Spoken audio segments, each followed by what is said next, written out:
buried my son on a Thursday morning under a sky so gray it felt like God himself had turned away. The rain had stopped just long enough for the ceremony, as if heaven didn't want to get involved in our grief. I stood by the coffin, my fingers pressed against the wet wood, and whispered goodbye to the boy I had raised, the man I thought I knew. His name was Richard, 36 years old, my only child, my reason to breathe. His wife Olivia wasn't there, not a single sign of her, no text, no call, no apology, just silence. People whispered about it, but I kept my chin up. I told myself maybe she couldn't bear to see the coffin. Maybe her pain was too deep for public eyes.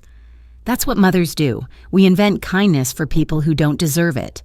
But that night when I drove past Richard's house to drop off some papers for the lawyer, I saw something that made my heart stop. The porch light was on. The curtains were drawn, but through a thin slit I saw movement, a shadow crossing the living room, tall and familiar. For a moment I thought it was just a neighbor, or maybe I imagined it. Grief does strange things to the mind. But then I saw her, Olivia, wearing the same red coat she had worn on Christmas last year, her hair tied back, moving quickly across the room as if she were hiding something. My hands tightened around the steering wheel. The house should have been empty. The police had sealed it after the death, at least until Richard's affairs were settled.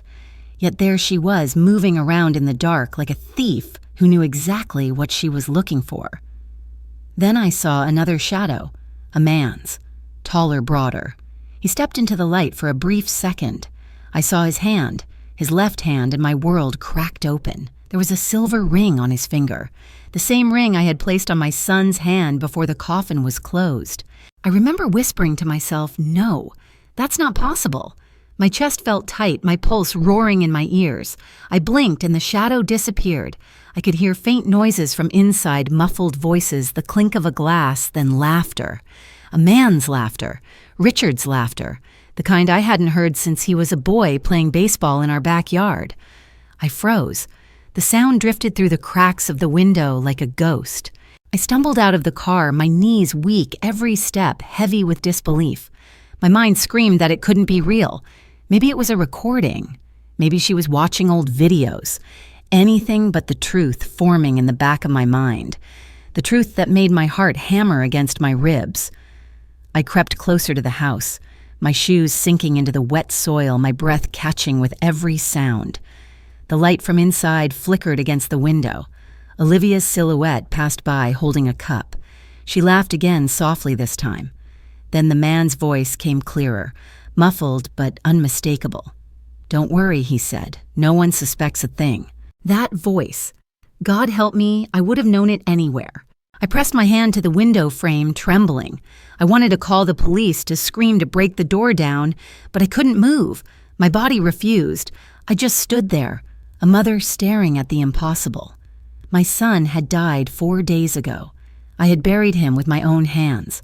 I had thrown dirt on his coffin, and yet that voice, his voice, was alive and breathing inside that house.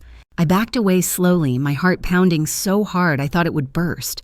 The rain began to fall again, thin and cold, tapping against the glass like fingers. I drove home in silence, my mind spinning, my hands shaking on the wheel.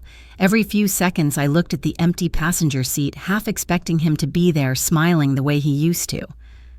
But the seat was empty. Just me and the sound of the wipers dragging across the windshield, scraping away the truth I didn't want to face. When I got home, I sat at the kitchen table, staring at the phone. I wanted to call someone, anyone, but who would believe me. A grieving mother hearing her dead son's voice. They would think I'd lost my mind. Maybe I had. Maybe grief had finally broken me. I took out my son's obituary, tracing the printed letters of his name with my finger. The paper was damp from my hands. Richard Morrison, it read. Beloved son, husband and friend.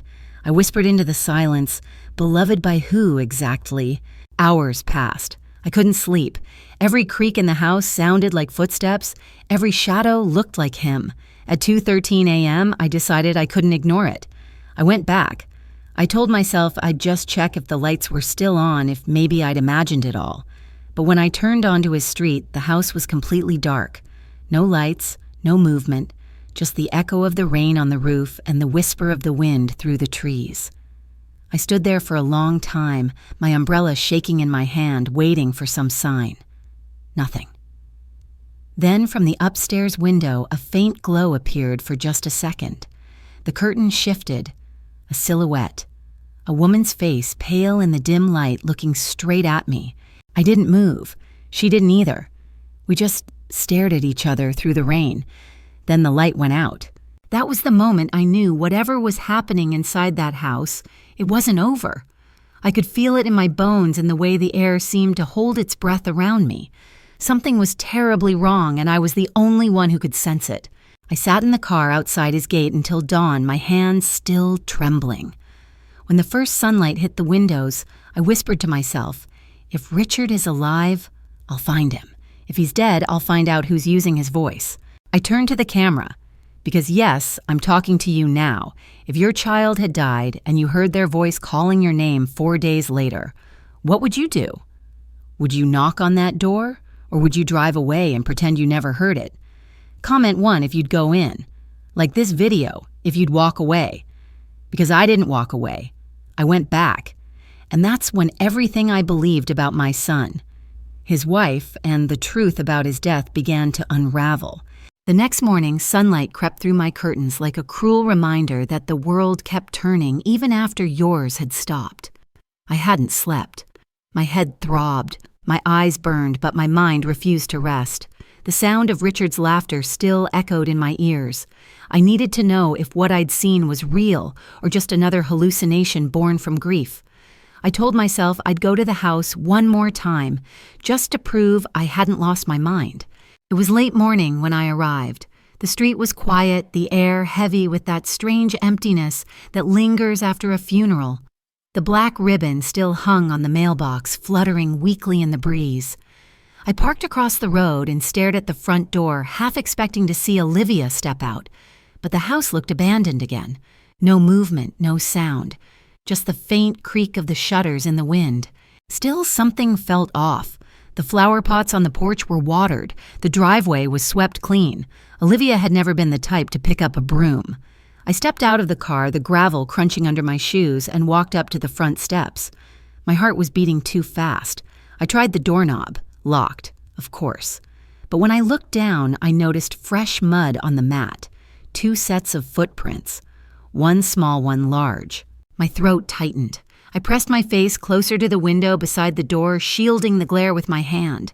The living room was dim, but I could make out the shapes of furniture, the edges of picture frames. Then I saw it. A coffee cup on the table, half full, a faint trail of steam still rising from it. My pulse spiked. Someone had been here recently. I took a step back, trying to steady my breathing. There were cigarette butts in the ashtray by the porch swing.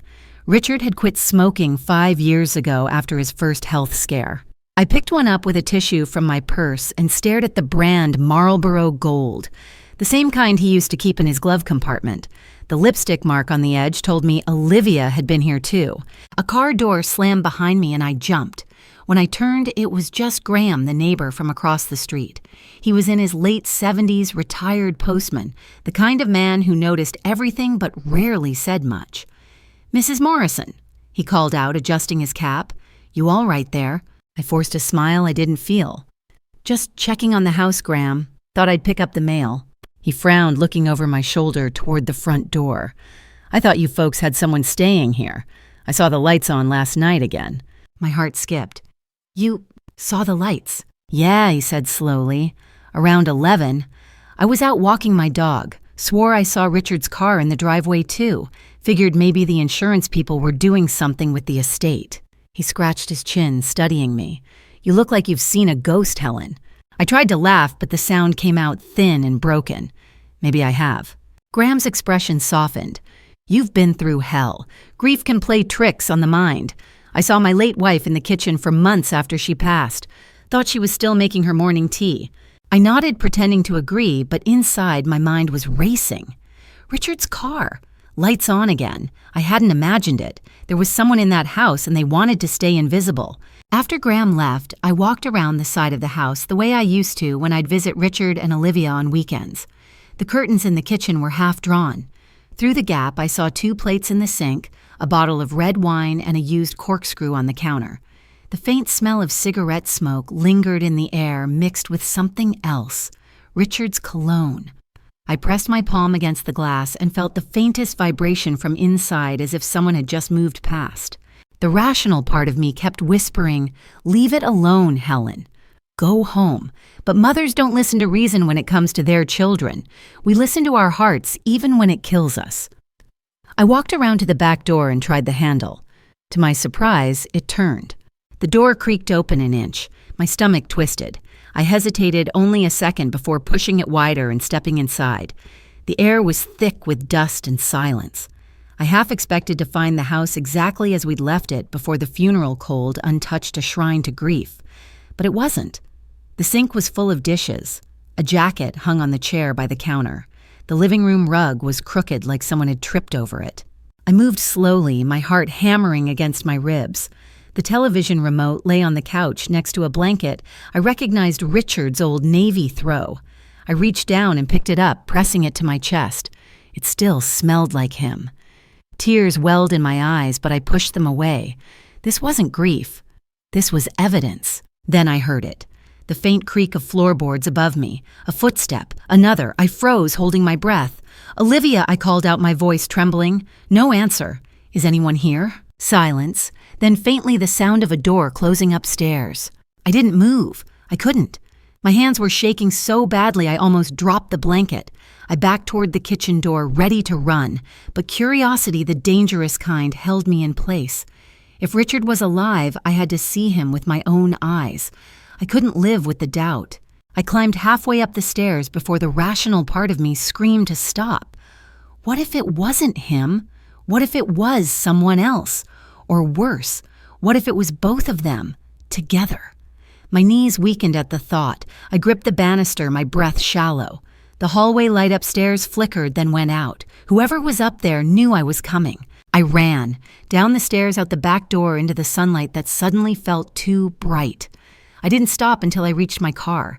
My hands fumbled with the keys as I glanced back at the house. The curtains upstairs moved slightly, and for a fraction of a second, I saw a shadow at the window. A tall man, motionless, watching me leave. When I finally drove away, my heart felt like a stone. I knew 2 things for certain. My son's house wasn't empty, and grief wasn't the only thing haunting me. Something far darker lived inside those walls. That night, I sat at my kitchen table again, replaying every sound, every shadow in my mind. I wrote down the details in my notebook, the footprints, the coffee cup, the cigarette brand, the jacket, the shadow in the window. I told myself I was collecting proof, but deep down I was clinging to hope.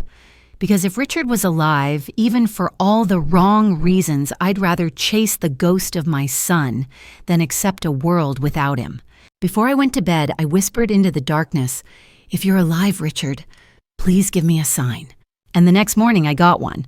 The morning after, I woke up with that dull heaviness that comes when your mind refuses to rest, even while your body sleeps.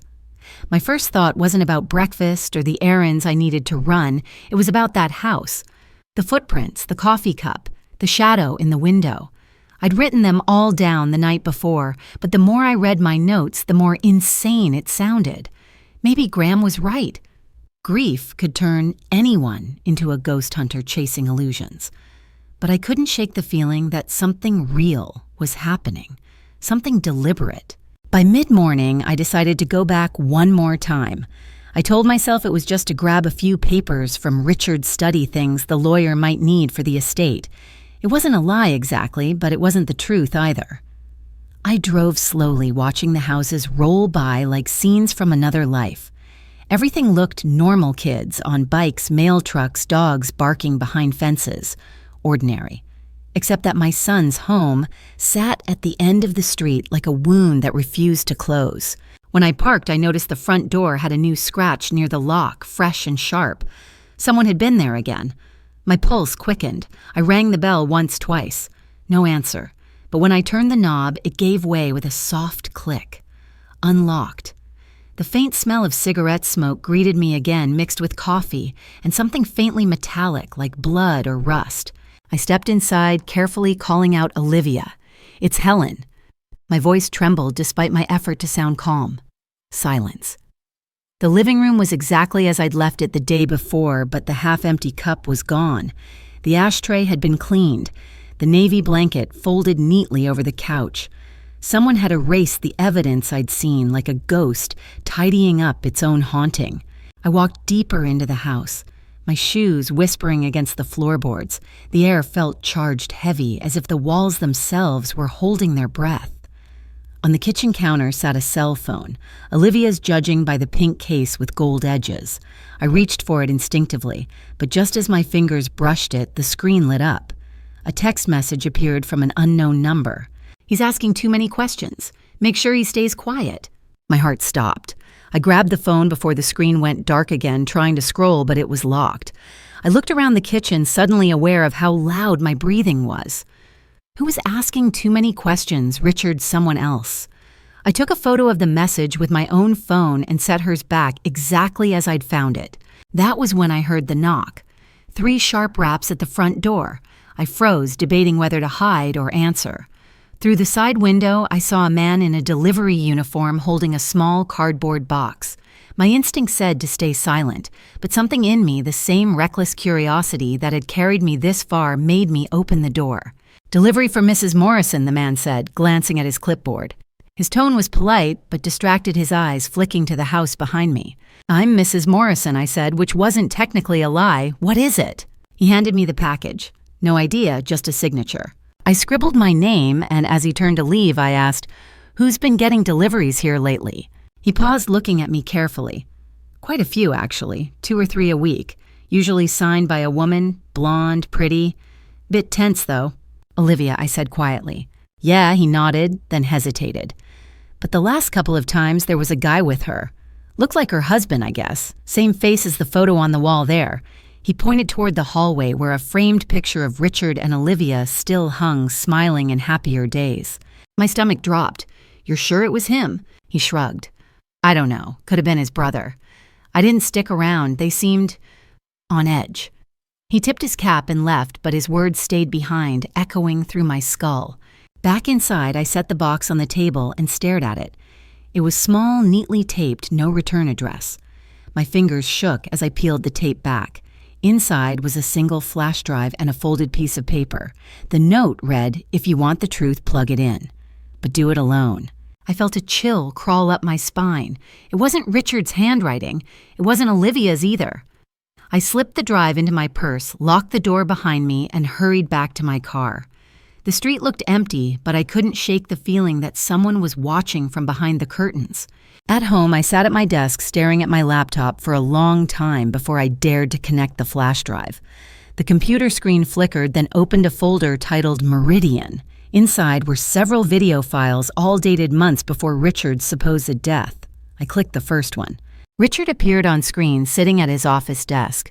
He looked tired, older, somehow like a man carrying the weight of a secret. "If you're watching this," he said, his voice shaking slightly, "then something went wrong. I can't explain everything here, but I need you to know I didn't die by accident." My hand flew to my mouth. His eyes shifted nervously to the door as if expecting someone to walk in. "I've made enemies, Mom," he continued. "People I trusted. I tried to fix what I'd done, but it's too late. Olivia knows everything. She says she's helping me, but I don't know who she's really working for." The video cut out, abruptly replaced by static. I opened the next file. It was a security feed from inside Richard's house, time-stamped 3 nights before the funeral. Olivia stood in the living room, pacing with her phone pressed to her ear. "Yes," she was saying. "He believes me now. He'll sign the papers tomorrow. After that, he'll disappear for good." The call ended. She sat down, pouring herself a drink. Then she looked straight into the camera as if she knew it was recording and smiled. The room spun around me. I felt sick, furious, terrified all at once. The woman I'd defended to neighbors, the woman I'd called my daughter, was plotting something so cold it made my skin crawl. And my son, my poor, foolish son, was trapped in whatever web she'd spun. I played the last file. It was just audio recorded from what sounded like a hospital room.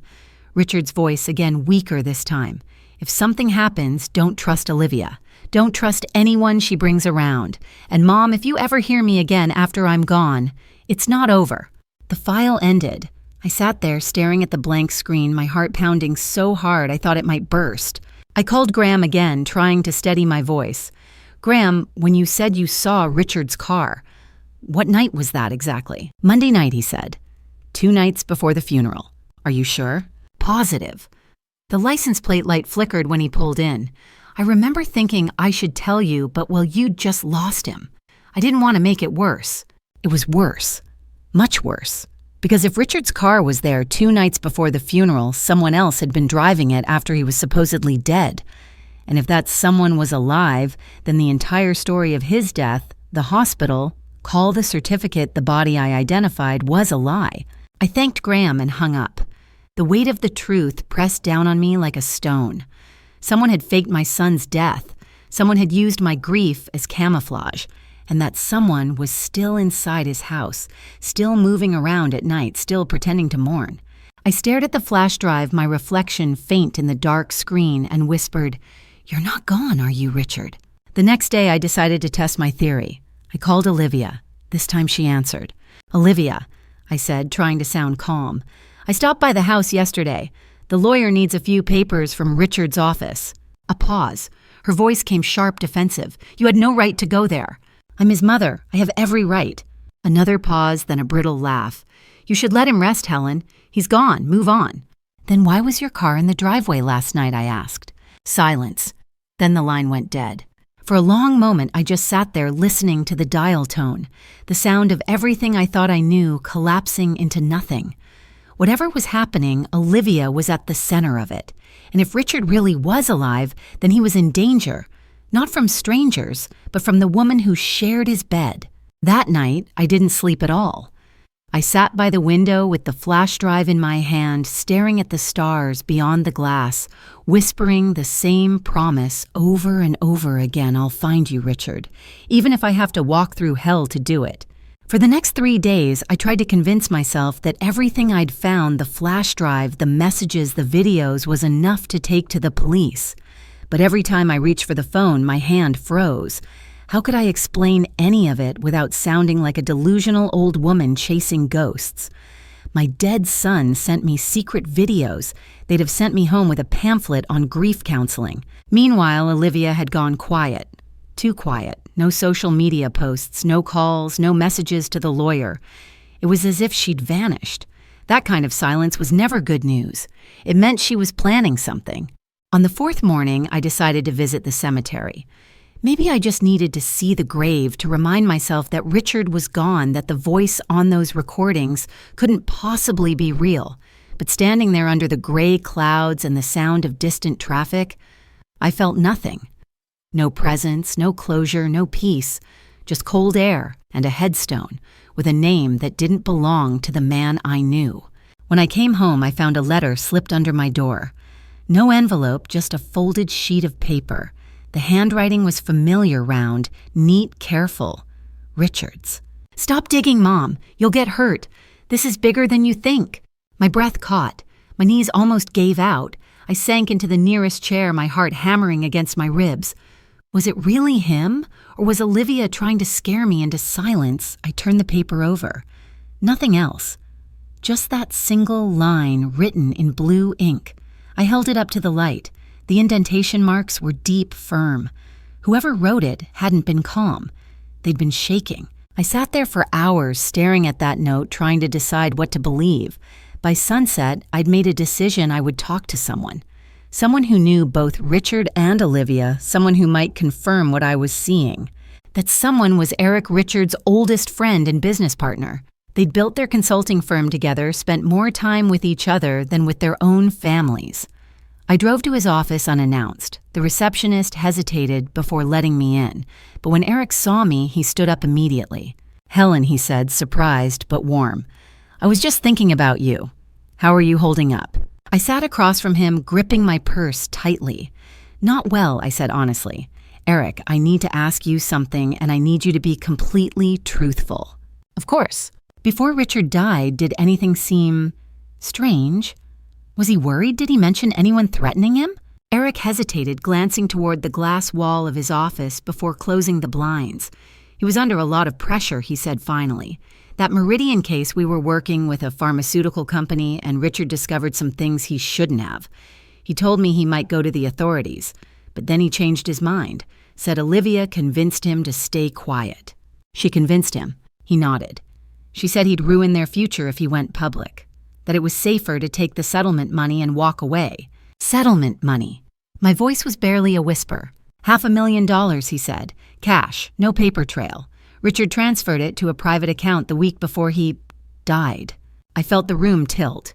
You're telling me Olivia knew about that money? Eric frowned. She helped him set up the account. He trusted her completely. I leaned forward, my hands trembling. Eric, I think she faked his death.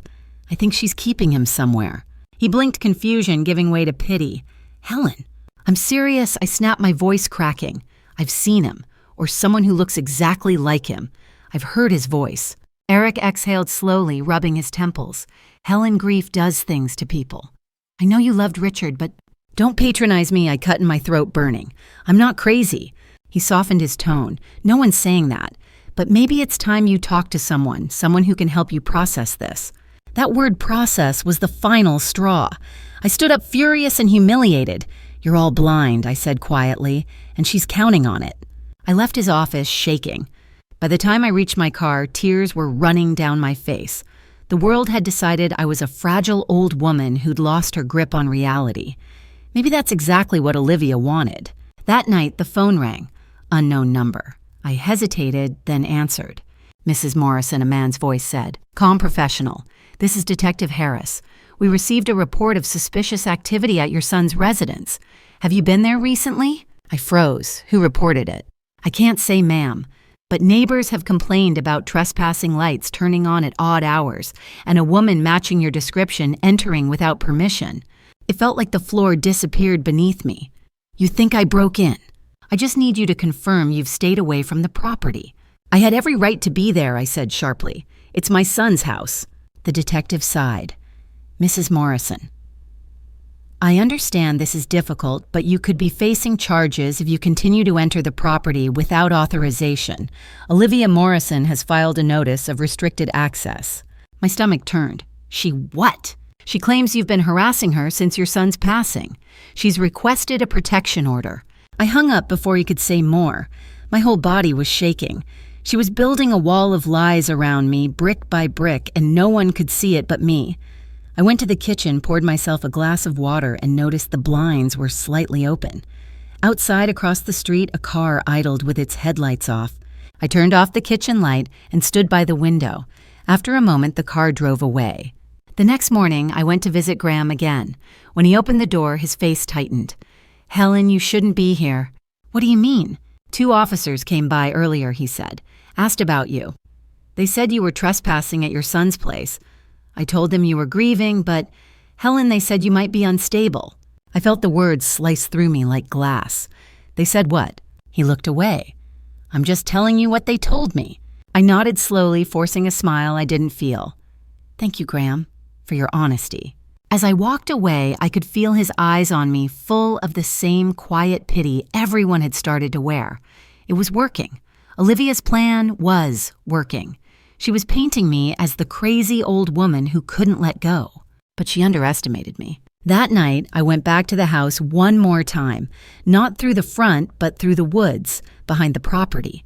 The way Richard and I used to sneak in when he was a boy, and we wanted to surprise his father. The air was damp and cold, the moon barely visible through the trees. When I reached the back fence, I crouched low and waited. At 11:07, a car pulled into the driveway. The headlights flashed once, twice. A signal. Olivia stepped out first, wearing that same red coat. A moment later, a man followed, taller, thinner, moving carefully.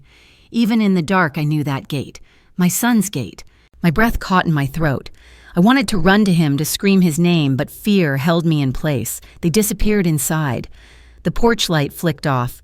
I crept closer, my heart pounding so hard I could feel it in my fingertips. Through the living room window, I saw Olivia pacing, gesturing angrily, and Richard sitting at the table, head in his hands. I strained to hear through the glass. You promised me we were done, she hissed. You said she'd stop looking. She's my mother, Richard said quietly. I can't control her. Then maybe I will. Olivia snapped, slamming a glass on the counter. One way or another, she'll stop.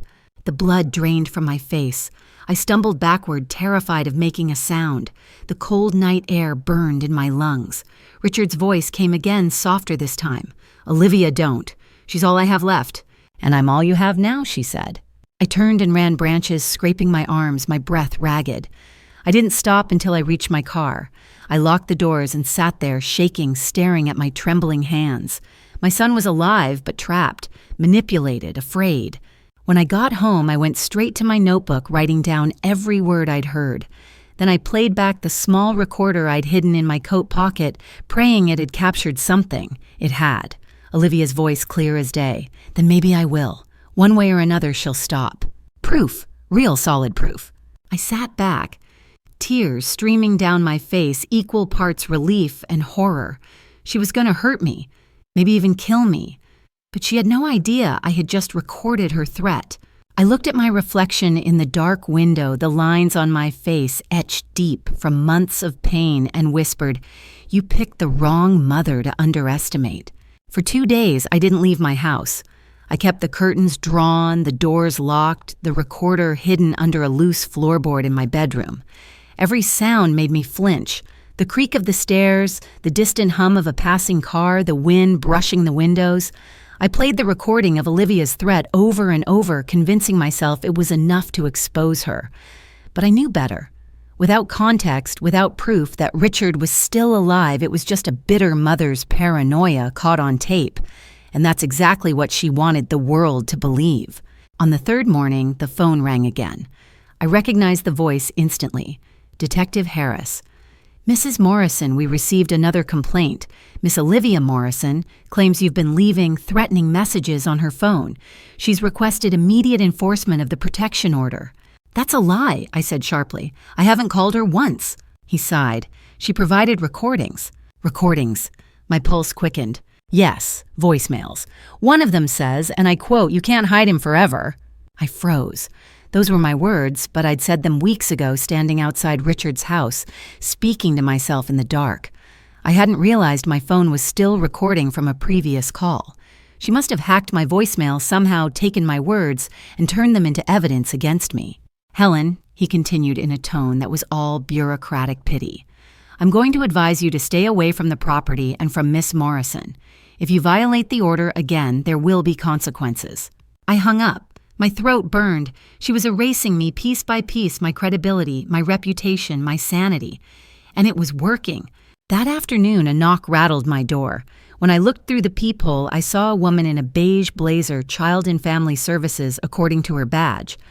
Mrs. Morrison, she said when I opened the door slightly, we received a call from a concerned party.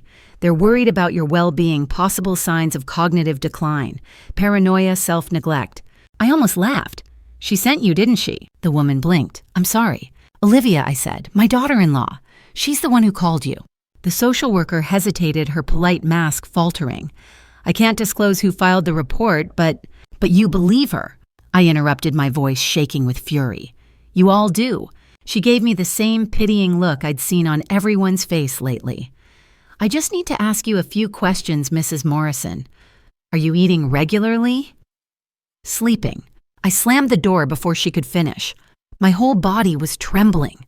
I could feel the walls closing in. That night, I opened my notebook again and stared at the list of everything I'd collected the note from Richard, the flash drive, the audio recording the neighbor's testimony.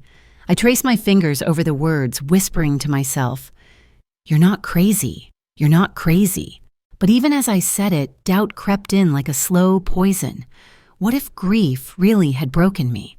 What if my mind was inventing all of this to give meaning to the emptiness? It was past midnight when I finally decided I couldn't live with the uncertainty anymore. I grabbed my coat, my flashlight, and the recorder and drove back to the house. I didn't care about trespassing orders or police warnings. I needed to see the truth with my own eyes. The streets were empty, the kind of silent that feels wrong, like the world is holding its breath. I parked 2 houses down and walked the rest of the way, my flashlight off, letting my eyes adjust to the darkness. The moon hung low and thin, casting long shadows across the lawn. The back door was locked this time, but the small window near the kitchen latch was open just enough for me to slip my arm through and turn the handle. I pushed the door quietly, stepping into the dark. The air smelled stale, thick with something chemical cleaning products, maybe bleach. The house was quiet, too quiet. I moved slowly through the kitchen and into the hallway. A single light glowed under the door to the basement. My heart jumped. I'd never known Olivia to go down there. That had always been Richard's space, his tools, his old desk, his work files. I crept closer each step, deliberate the floorboards protesting under my weight. I pressed my ear to the door. At first I heard nothing but the faint hum of a freezer. Then came a sound so small it could have been imagined a cough. A man's cough. My body went cold. I turned the handle and descended the stairs one careful step at a time. The air grew cooler, damper, carrying the faint scent of metal and something human sweat or fear. The light came from a small desk lamp in the corner, and beneath it, hunched over a table, was a man. His hair was longer, his body thinner, but when he turned at the sound of my footsteps, I knew. "Richard," I whispered. He froze, eyes wide, disbelieving. For a long moment, neither of us spoke. Then he stood slowly as if afraid I might disappear. "Mom," his voice cracked on the word. I stumbled forward, tears already streaming down my face. "You're alive," I breathed. "Oh my God, you're alive." I reached for him, but he stepped back, his eyes darting toward the stairs. "You can't be here," he said. "She'll hear you." "Olivia." He nodded, his face pale. "She doesn't know I've been trying to contact you. She thinks I'm too weak to leave." "What is she doing to you?" I asked, scanning the room. There was a cot in the corner, a half-empty water bottle, a tray of food gone cold. His wrists were thin bruised, where a rope or zip tie might have been. "She's keeping me here until the insurance clears," he whispered. "She needs the money. She told me if I stay hidden, she'll disappear with it, and no one will get hurt." "Jesus Christ," I said, my stomach turning. "You let her trap you." "I didn't have a choice," he said, his voice breaking. "She said Crawford's people would kill you if I didn't go along with it. I thought if I stayed dead, you'd be safe." I shook my head, the room spinning around me. "She lied, Richard. She's been turning everyone against me. The police, the neighbors. She's trying to make me look insane." He winced, gripping the edge of the table. "I know. She showed me the reports. Said you'd lost it after my death. I didn't know what to believe anymore." I reached for his hand. "Believe me now. We're getting out of here tonight." He hesitated, then nodded weakly. "There's a phone in her purse upstairs. We can call the police once she's asleep." But before we could move, the door at the top of the stairs creaked open. A strip of light cut through the darkness. Richard Olivia's voice floated down sweet and sharp at the same time. "Are you talking to someone?" My son's grip tightened on my hand. "Hide," he mouthed. There was nowhere to go. I ducked behind a shelving unit stacked with boxes while Richard stumbled toward the stairs, pretending to cough. Olivia descended slowly, each step deliberate, her red coat trailing behind her like blood in the dim light. I thought I heard voices. She said, her tone calm but dangerous. "Who are you talking to?" "No one," Richard said. "I was just praying." She smiled, the kind of smile that didn't reach her eyes. "Praying, that's new." She stepped closer, brushing his cheek with her fingers. "You look pale. Maybe I should give you something to help you sleep." He stiffened. "No, I'm fine." "Are you?" she murmured, pulling a small vial from her pocket. Clear liquid glimmered inside. "You've been anxious lately, love. I can tell. You keep saying you hear things." She uncapped the vial, pouring a few drops into the glass on the table. My stomach twisted. I recognized that look in her eyes, not concern, but calculation. She was drugging him. "Drink," she said softly. He hesitated, glancing toward the corner where I hid. Then he picked up the glass, his hands shaking. "Olivia," he said, his voice breaking. "What happens when the money clears?" She tilted her head, amused. "Then we start over. You and me, somewhere warm, somewhere your mother will never find us." He swallowed hard, then lowered the glass.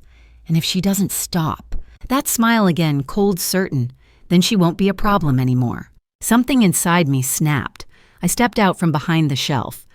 "You're right about that," I said, my voice steady, despite the pounding in my chest. Olivia froze. For a moment, the world held still. Then she smiled again, slower this time. "Well, she said, isn't this touching?" Richard moved between us. "Don't hurt her." "Hurt her?" Olivia laughed softly. "Why would I? She's already done that to herself." She turned toward me, her tone honeyed. "You really should have stayed away, Helen. You've made such a mess of things." I lifted the recorder in my hand. "Maybe, but you just confessed to everything." For the first time, her smile faltered. "You think anyone will believe you? You're the crazy mother-in-law who broke into her dead son's house. You've been trespassing, harassing, delusional. They'll say you hallucinated this conversation." I pressed the record button, the red light blinking. "Then I guess we'll find out who they believe." She took a slow step forward, her voice turning low and venomous. "You don't understand, Helen. You've already lost. The world thinks you're insane. Your son thinks you're dangerous. And if you don't leave this house right now, you'll make both of those things true." The silence stretched thin between us. Then she smiled one last time and said, "You have until tomorrow morning to disappear, or I'll make sure you join him for real this time." She turned and walked back up the stairs, the click of her heels echoing like a countdown. The door closed. The lock turned. Richard sank to the floor, shaking. I knelt beside him, pulling him close. "It's all right," I whispered, though my heart knew it wasn't. "We have proof now. She's not going to win." But deep down, I knew that from this moment on, everything was going to burn. I didn't sleep that night. I couldn't. Every time I closed my eyes, I saw Olivia's smile in the dark, the smile of a woman who believed she'd already won. Richard lay on the cot, finally asleep after I convinced him to rest. I sat beside him, my mind racing, the recorder still in my hand. That red blinking light had become my heartbeat, the only proof that I wasn't losing my mind. When the first hint of dawn touched the small window, I stood and looked around the basement. Olivia had made sure it looked ordinary. No chains, no locks on the outside, but the control was psychological. The fear she'd planted in him was stronger than any prison door. My son, once confident and sharp, now flinched at the sound of footsteps overhead. That was what she'd done to him, hollowed him out from the inside. I couldn't let her win. Not anymore. I crept upstairs as quietly as I could. The house was silent except for the faint ticking of the hallway clock. I walked into the kitchen. Olivia's purse was on the counter where she'd left it. I searched quickly, hands trembling, until I found the phone Richard had mentioned. I unlocked it with her fingerprint while she slept upstairs and took photos of every message, every document, every transfer. There were hundreds of thousands of dollars insurance payouts, wire transfers to offshore accounts, receipts from luxury resorts under fake names. Proof. I slipped the phone back exactly where it had been, then went to the front door and stepped outside, breathing in the cold morning air. For the first time in weeks, I felt something I hadn't felt since before the funeral clarity. I drove straight to the only person I knew might help me, David Chen, Richard's lawyer. He was a quiet man in his 50s, sharp-eyed and discreet, one of the few people Olivia hadn't managed to manipulate. When I walked into his office, he looked surprised to see me, but when he noticed the state I was in, he stood up immediately. "Mrs. Morrison," he said gently, "are you all right?" I closed the door behind me. "No. But I have evidence proof that Richard is alive and that Olivia has been holding him against his will." His eyes widened. "Alive?" "Yes. I placed the recorder and my phone on his desk. Everything's on here. Her confession, his voice, the money transfers. I need you to help me stop her." He hesitated for a moment, scanning my face as if to gauge whether this was grief or madness. But then he saw the look in my eyes, the look of a woman who'd seen too much to be doubted. "All right," he said finally. "Show me." I pressed play on the recorder. Olivia's voice filled the room, crisp and venomous. "You have until tomorrow morning to disappear, or I'll make sure you join him. For real this time." David leaned back in his chair, his expression hardening. "Jesus. She's faked his death for insurance," I said. "She's isolating him, drugging him, manipulating everyone into thinking I'm crazy. She's even filed false reports to the police." He nodded slowly, already shifting into lawyer mode. "I can get this authenticated and file an injunction, but you'll need to be careful. If she catches wind of this, she'll destroy everything before we can act." "I don't care," I said. "I just want my son safe." David looked at me for a long moment, then opened his drawer and handed me a card. I have a contact at the bureau, a retired detective named Avery. He owes me a favor. He's handled fraud and witness protection cases before. If anyone can verify your claims quietly, it's him." By noon, I was sitting in a diner across from Detective Avery, a tall man with silver hair, sharp features, and the kind of presence that filled a room without trying. He listened as I told him everything from the funeral to the basement, never interrupting, just scribbling notes in a small leather notebook. When I finished, he leaned back and folded his arms. "You're telling me your daughter-in-law staged your son's death, forged medical documents, and is now keeping him hidden to collect insurance?" "Yes," I said, "and I have proof." He studied me for a moment, then said quietly, "Most people would have given up by now." "Most people didn't raise Richard Morrison," I replied. He smiled faintly. "Fair enough. I'll run the evidence through my channels discreetly. You can't go to the police yet. If she's as smart as you say, she's already got contacts inside. We'll need to catch her in the act." "In the act?" He nodded. "You said she's waiting for the insurance money to clear, right? That means there's a final transfer coming.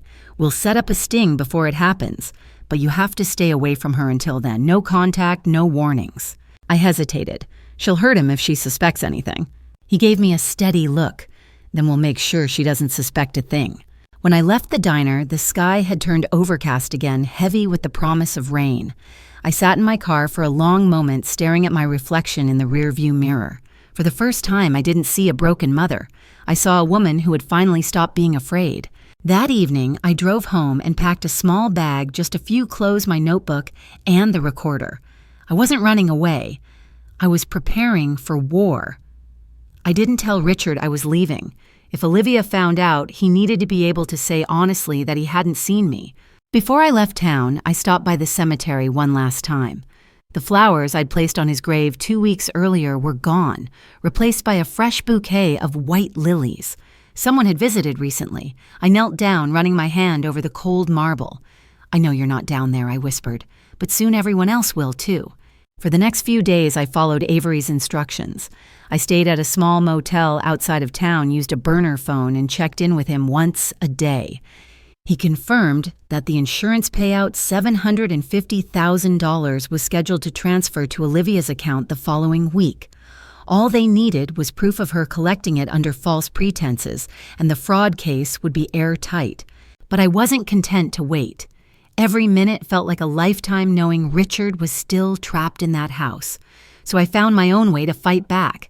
I created a fake social media profile using an alias and began following Olivia's friends, her sister, anyone connected to her. It didn't take long before I found what I was looking for: a private post from her sister Sarah.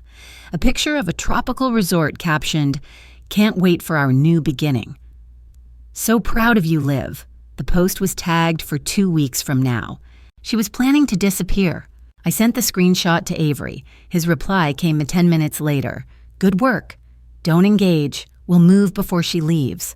But I knew I had one last part to play. Olivia had taken everything from me: my peace, my reputation, even my sanity in the eyes of others. I needed her to feel what it was like to be haunted. The night before the sting operation, I returned to the house one final time. The street was dark quiet. I parked far enough away that no one would see me and slipped into the backyard.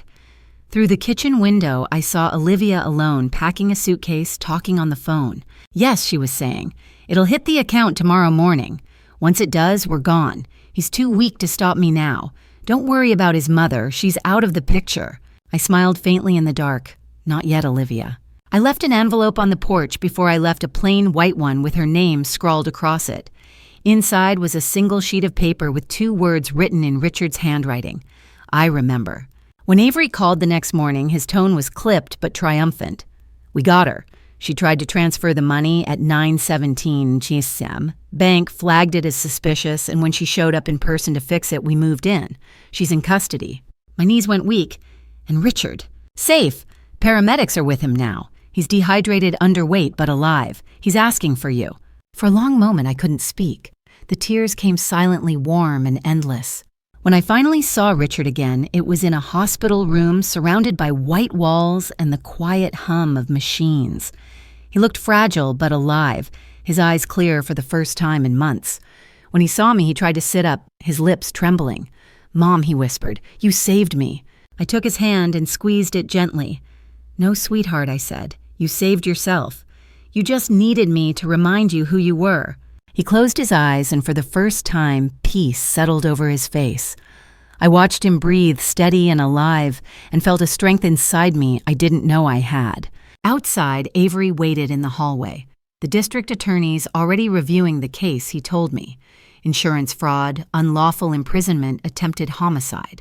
She's looking at a long time behind bars. I nodded slowly. Good. Let her have time to think about every lie she told. As I walked back into Richard's room, I glanced at the window. The sun was setting, painting the sky in colors I hadn't noticed in weeks. For the first time since this nightmare began, the air felt lighter. I sat beside my son, brushing his hair back gently, and whispered, "It's over now." But even as I said it, a quiet voice inside me knew it wasn't over. Not completely. Justice had been set in motion, but Olivia wasn't the kind of woman to go down quietly. There would be trials, headlines, whispers in the neighborhood. Still, I was ready for it all. Because this time I wasn't the victim of her story. I was the author of my own. I looked straight ahead as if speaking to whoever might be watching my story unfold. If someone hurt your family, lied to your face, made you question your own mind, would you fight back? Or would you let them win? Comment 1, if you'd fight.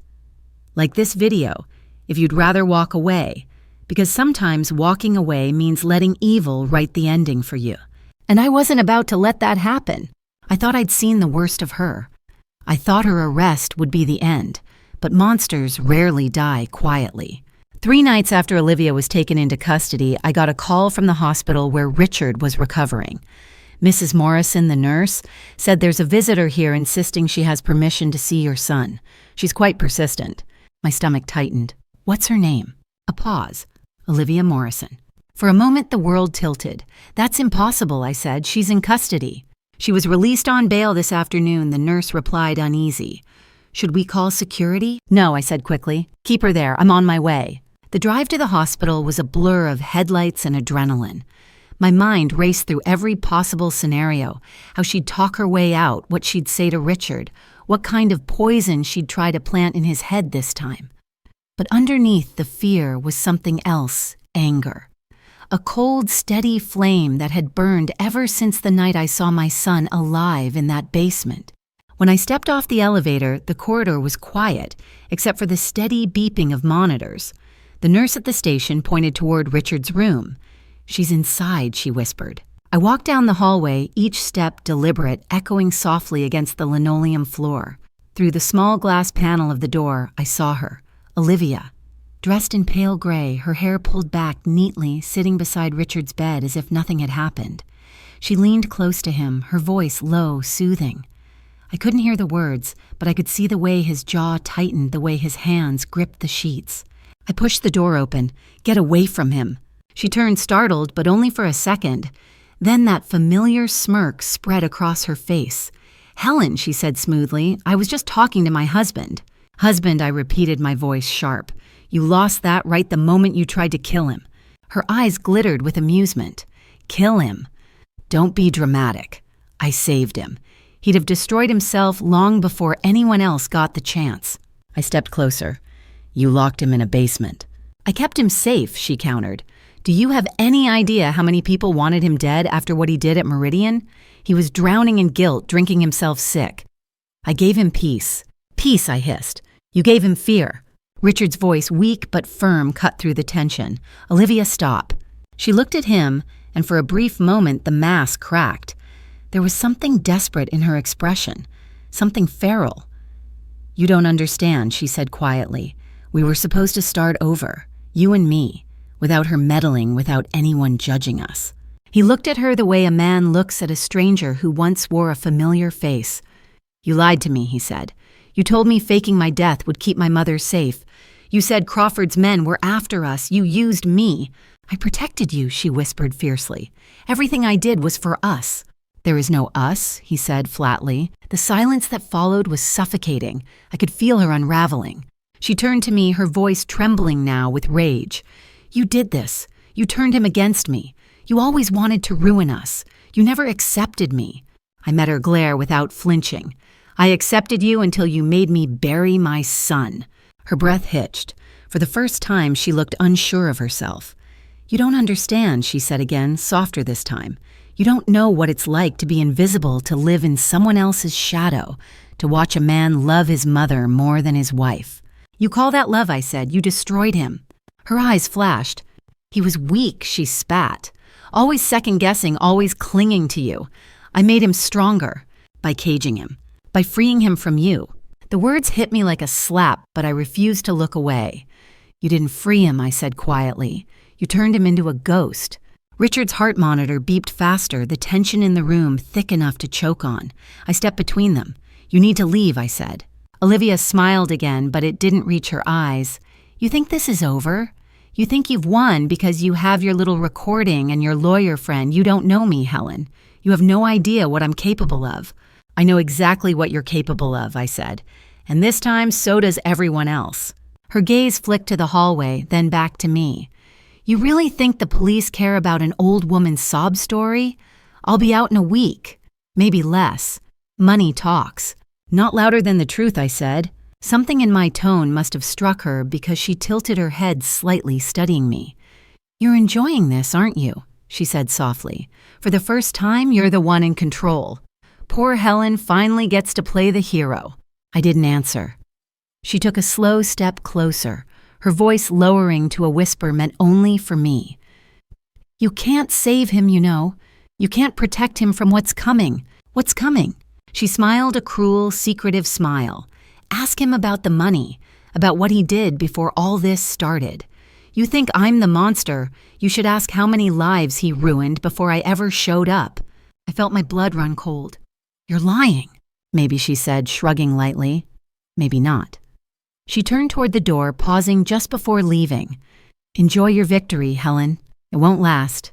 As she walked out, 2 security guards appeared flanking her.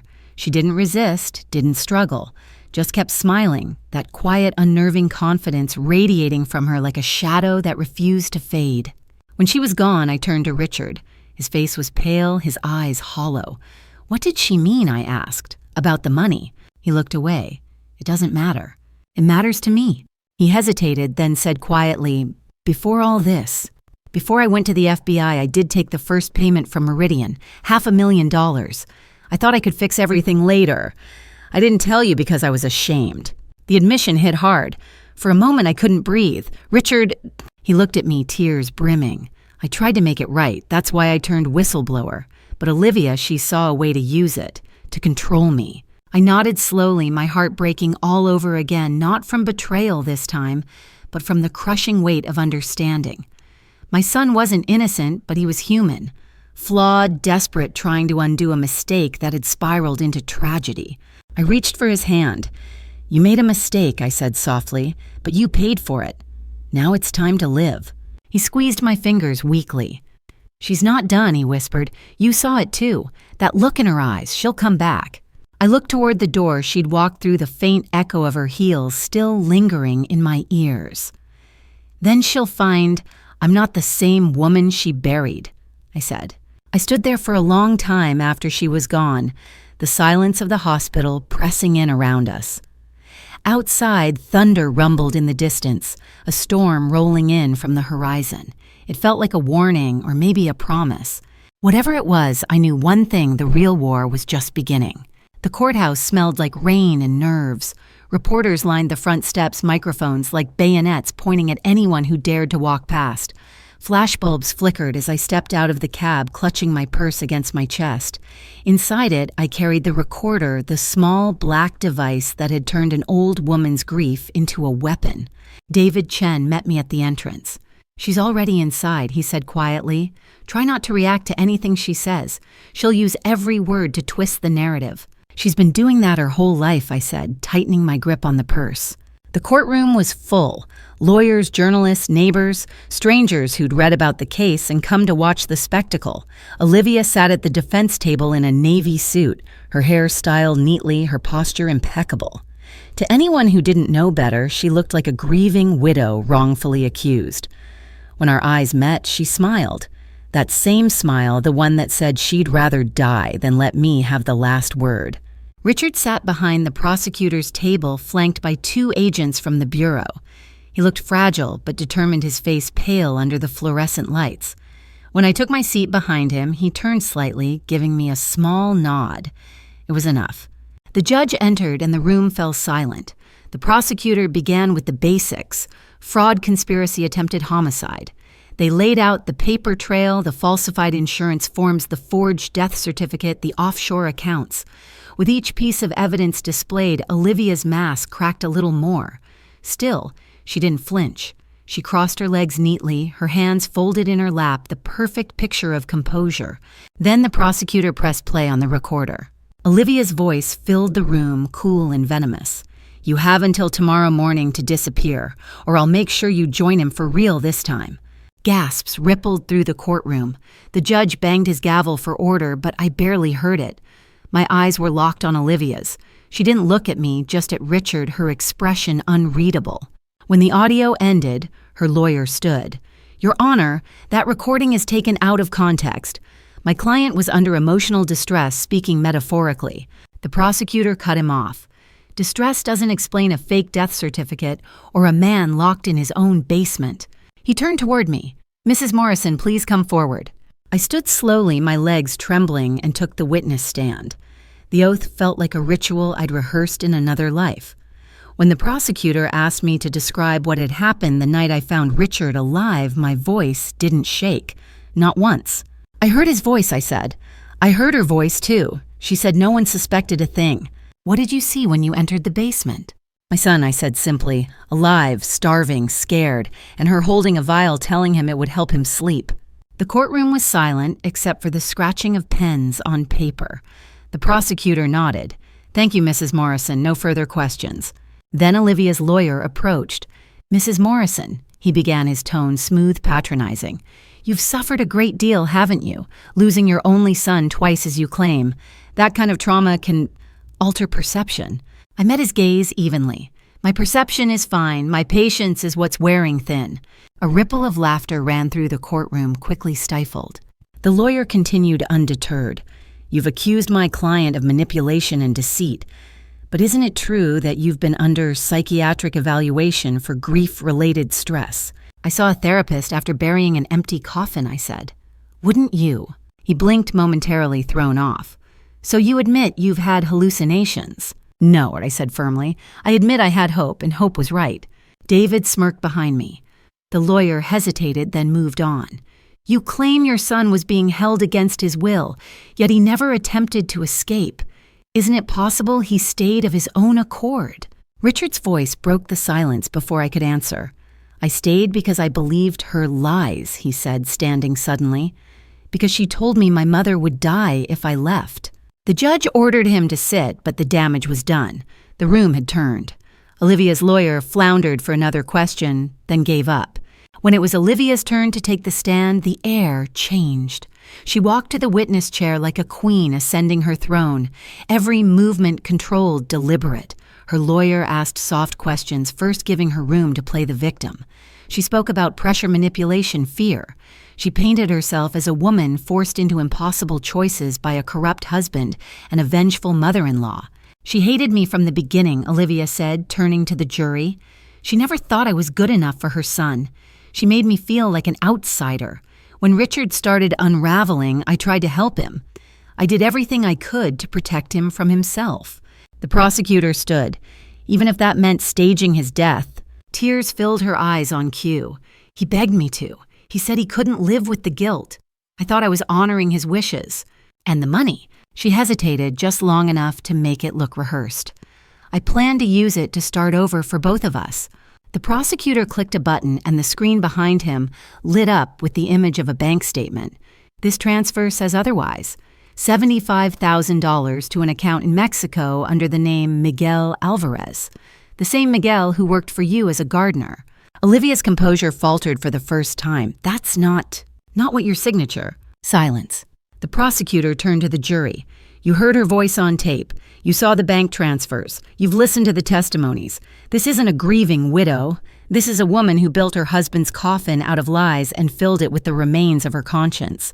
Olivia's lawyer objected, but the damage was done. The judge called for recess. As the courtroom emptied, Olivia was escorted past me, her wrists bound loosely in cuffs. She leaned in as she passed her voice low enough for only me to hear. "You think this ends here, Helen. You've only buried half the truth." I didn't look at her. I just said, "Then I'll dig up the rest." Outside, the rain had started again, heavy and relentless. Reporters crowded the steps, shouting questions, snapping photos, but their voices were distant, meaningless. Richard and I stood under the courthouse awning watching the downpour. He slipped his arm around me, still weak but stronger than I'd seen him in months. "You did it," he said softly. "No," I said, "we did it." He gave a faint smile. "You were right, you know, about the truth finding its way out." I looked at him, the son I'd mourned, and found again the man who'd nearly lost everything. "The truth always finds the light," I said quietly. "But sometimes someone has to drag it there, kicking and screaming." We walked down the courthouse steps together, the cameras flashing like lightning, the world finally seeing what had been hidden in the dark for too long. As we reached the car, I turned back for one last look at the building, at the storm gathering above it. Somewhere inside, Olivia was still smiling that same poisonous smile, the one that said she had one last move left to play.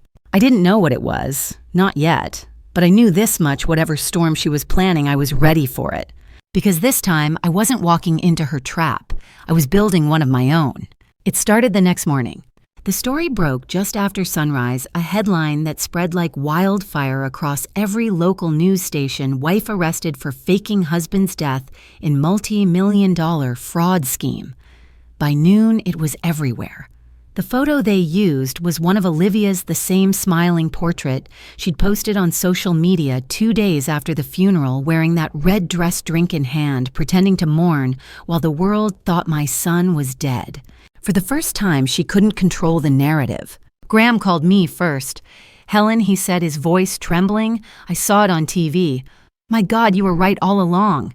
I could hear the guilt in his tone, the shame of every neighbor who'd once whispered that I'd lost my mind.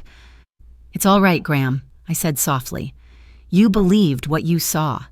She made sure of that. "But you never stopped, did you?" he said. "You never stopped looking." "No," I replied. "A mother never does." By midday, reporters were camped outside my front yard. I didn't answer the door, didn't give interviews. I wasn't interested in being a headline. I just wanted peace. But peace doesn't come easily when truth finally explodes after weeks of being buried. Detective Avery stopped by in the afternoon. He stood in my living room, hat in hand, rainwater dripping from his coat. "It's a hell of a thing you did, Helen," he said. "Most people would have given up." "I didn't have a choice," I said. "She left me none." He nodded. "The Bureau's filing additional charges: witness tampering, obstruction, attempted murder. She's looking at decades." "Will it be enough?" I asked. He looked at me for a long moment before saying quietly, "Sometimes enough isn't about years in a cell. Sometimes it's about who gets to sleep at night. And you, Mrs. Morrison." He gave a faint smile. "You've earned some rest." But rest was a strange thing. I'd spent so many nights chasing shadows that quiet now felt unnatural, almost suspicious. Every creak in the house still made me look over my shoulder. Every passing car still made my heart race. It would take time before I believed the danger was truly gone. When I finally stepped outside that evening, the street was lined with neighbors. They didn't stare. This time they waved, tentative, apologetic. Mrs. Henderson crossed the road with a basket of fresh bread, her eyes glassy with remorse. "We all owe you an apology, Helen," she said. "We thought you'd lost your mind." I managed a small smile. "Maybe I did, but sometimes you have to lose your mind to find the truth." She squeezed my hand, whispering, "You showed us what real courage looks like." That night, the local news ran an interview with David Chen. He stood on the courthouse steps, cameras flashing around him. "Mrs. Morrison's determination is what brought this entire case to light," he said. "Without her persistence, the truth might never have surfaced. What she endured, grief, disbelief, public humiliation, it's nothing short of extraordinary." Hearing those words should have made me proud. Instead, I felt something quieter relief mixed with sadness. Because behind every victory like this, there's still loss. No one wins completely when a family implodes from within. Richard watched the broadcast from his hospital bed. When I visited him later, he muted the TV and looked at me with tired eyes. "You're famous now," he said with a weak smile. "I never wanted to be," I answered. He nodded. Neither did I. We sat in silence for a while, the hum of the machine steady and low. "Do you hate me?" he asked finally, "for taking the money?" "For starting all this." I took his hand. "I hate what it did to you, but I don't hate you." He swallowed hard. "She said you'd never forgive me." "She was wrong about a lot of things," I said. When I left the hospital, the night air was cool and clear. For the first time in months, I could see the stars. They looked like small pieces of truth scattered across the sky, distant but real. By the end of the week, Olivia's name had become a synonym for betrayal. Talk shows debated her motives. Neighbors who'd once avoided me now told my story like they'd lived it beside me. Strangers sent letters, some thanking me for proving that justice still existed, others sharing their own stories of being gaslit, dismissed, ignored. One message from a woman in another state stayed with me. "You don't know me, but your story gave me courage to leave the man who's been lying to me for years. Thank you for reminding me that the truth is worth fighting for." I read that line again and again. The fire had spread through headlines, through whispers, through hearts that needed to see someone fight and win. Justice, I realized, wasn't quiet.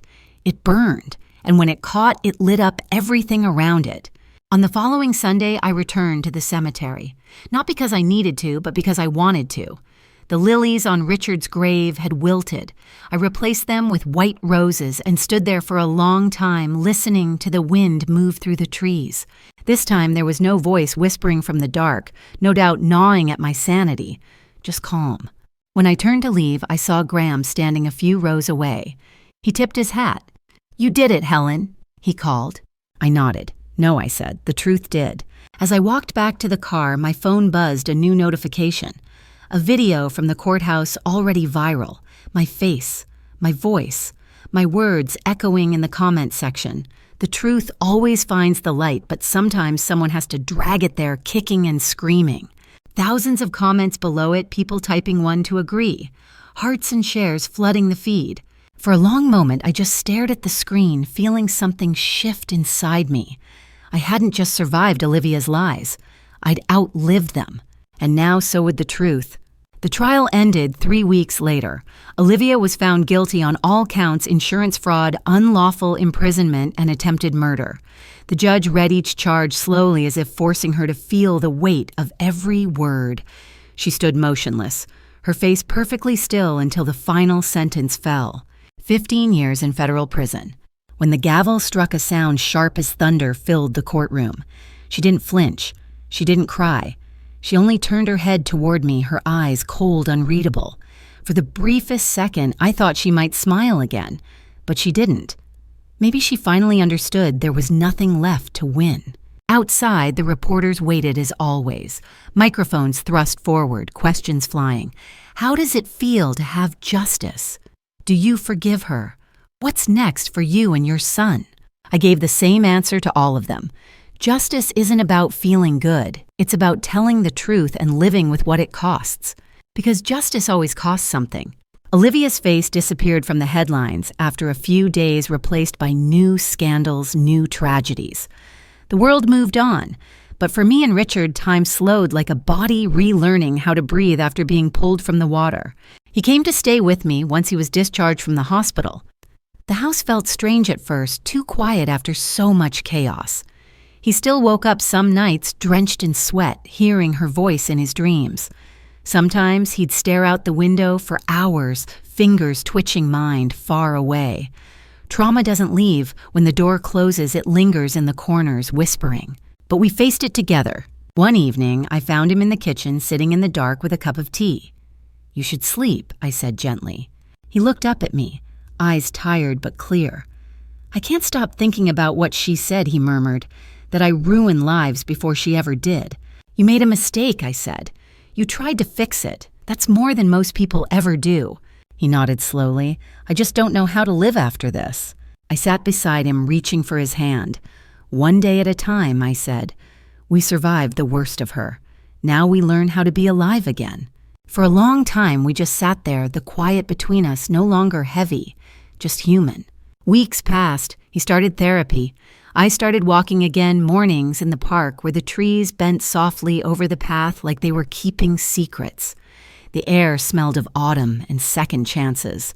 Sometimes I'd see mothers pushing strollers, young families laughing, and I'd think how fragile all of it is, how quickly love can rot when poisoned by greed. A letter arrived one afternoon. I almost didn't open it when I saw the prison return address, but curiosity won. It was from Olivia. Helen, you think you've won, but winning isn't the same as peace. You can have the world believe whatever story you tell them, but you and I both know the truth. You didn't save him. You just made sure no one else could have him. There was no signature, just that one bitter line, the last attempt of a woman who couldn't accept her own defeat. I tore the letter in half, then in half again until it was nothing but paper dust in the trash. When Richard came home that evening, I didn't mention it. Some ghosts don't deserve resurrection. A month later, he came to me with an idea. I want to sell the house, he said. Everything tied to her, to that life, I can't breathe in it anymore. Then let's start over, I told him, together. We sold the house quietly without fanfare. The proceeds went to rebuilding his life piece by piece. He opened a small consulting office under a new name, this time one that belonged only to him. He said it wasn't about the money anymore. It was about doing things right. Sometimes, late at night, I still think about Olivia, about how a life so bright could turn so dark so quickly. I wonder if in some distant cell she ever thinks about what she lost, not the money, but the chance to be loved and trusted. Maybe she doesn't. Maybe that's what makes her who she is. On the first day of winter, Richard and I went back to the cemetery. The sky was pale blue, the air sharp and clean. We stood in front of that empty grave together, the one that used to hold all our pain. I brought white roses again. He added one single red rose to the bouquet. For her, I asked quietly. He nodded. For closure, he said. Even monsters deserve that. We stood there in silence for a long time. The wind picked up, carrying away the last of the autumn leaves. And for the first time since this nightmare began, I didn't feel haunted. I just felt human. When we turned to leave, Richard slipped his arm through mine. Do you think we'll ever stop looking back? He asked. No, I said, but one day it won't hurt to.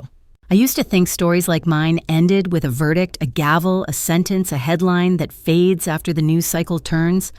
But endings aren't that simple. Justice doesn't erase pain. It just stops it from spreading. What comes after is quieter, slower, and harder. 3 months after the trial, the world had already moved on. The news channels stopped calling. The reporters stopped waiting outside my house. Even the neighbors stopped whispering when I walked by. They smiled again, small apologetic smiles that said, "We believe you now." But I didn't need their belief anymore. I had something stronger, peace. Richard was healing. He'd started running again, just short distances, but enough to remind himself that his legs still worked, that he still existed. Sometimes when I'd watch him jogging past the front gate in the early morning light, I'd think about how close I'd come to losing him forever, not to death, but to the slow suffocation of fear. One morning, he found me sitting on the porch with my coffee. "You look lighter," he said. "I am," I answered. "It's strange, isn't it? After all that noise, peace feels almost unnatural." He smiled. "You earned it." I looked at him for a long moment, so did you. We didn't talk about Olivia anymore, not directly. She became a shadow in our story, a ghost neither of us wanted to summon again. But sometimes I'd see something, a flash of red in a store window, a certain perfume in the air, and feel her presence like a chill. Then I'd remind myself she was behind bars and we were free. Freedom, I learned, doesn't come all at once. It comes in small, ordinary moments, folding clean laundry without dread, answering the phone without flinching, sleeping through the night. It was on one of those quiet days that I decided to finally clean out the attic. Years of boxes, forgotten things, pieces of the life we had before everything broke. I found Richard's old baseball glove, my husband's record player, a stack of letters tied with ribbon, and at the very bottom, a small wooden box I didn't recognize. Inside was the watch, Richard's watch, the one I thought Olivia had taken, the one I'd seen on her wrist in those photos from Mexico. It was here all along. I traced my fingers over the silver surface still engraved with his initials. For a long moment, I just held it, listening to the faint tick still coming from inside. Somehow, after everything, it was still running, still keeping time, still alive. When Richard came home that evening, I showed it to him. His breath caught. "I thought she sold it," he said. "I did too," I whispered, "but maybe some things survive lies." He smiled faintly. "Maybe we do too." We sat in silence, the setting sun pouring through the window, painting everything gold.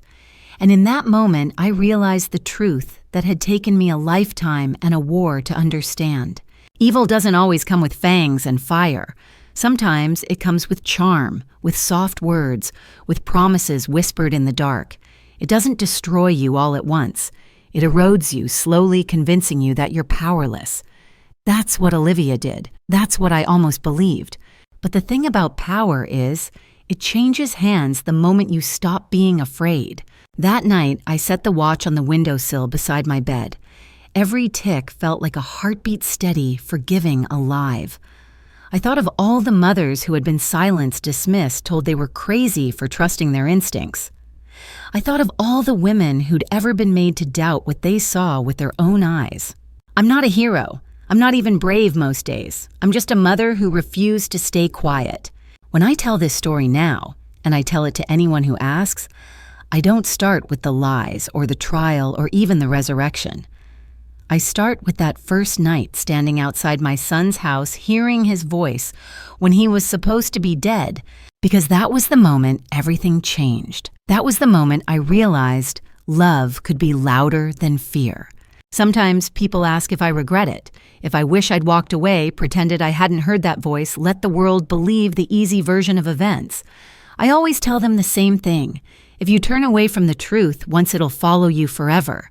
So no, I don't regret it. Not a single sleepless night, not a single tear. Because the truth cost me everything and it gave me everything back. I look at Richard now, building his new life, helping others uncover corporate fraud, trying to use his story to make something right out of all the wrong. He still carries scars, but he's learning how to live with them, how to forgive himself. As for me, I've learned that survival isn't loud. It doesn't come with applause or headlines. It's quiet, like breathing after drowning. I walked to the window tonight, the moonlight falling softly across the floor, the watch still ticking where I left it. I whispered to the darkness, to anyone who might still be listening. If you've ever been betrayed, don't let it turn you bitter. Let it make you brave, because dignity isn't something they can steal. It's the one thing that survives the fire. Then I turned to the camera because yes, I'm talking to you now, the way I did the night all this began. If you believe dignity is the truest revenge, comment 1. And if you've ever had to rebuild after someone broke your trust, hit the like button. Because maybe, just maybe, our stories can teach the world that truth doesn't die, it waits. And when it rises, it burns brighter than any lie. The screen fades to black. The watch keeps ticking. And somewhere, justice keeps time with it.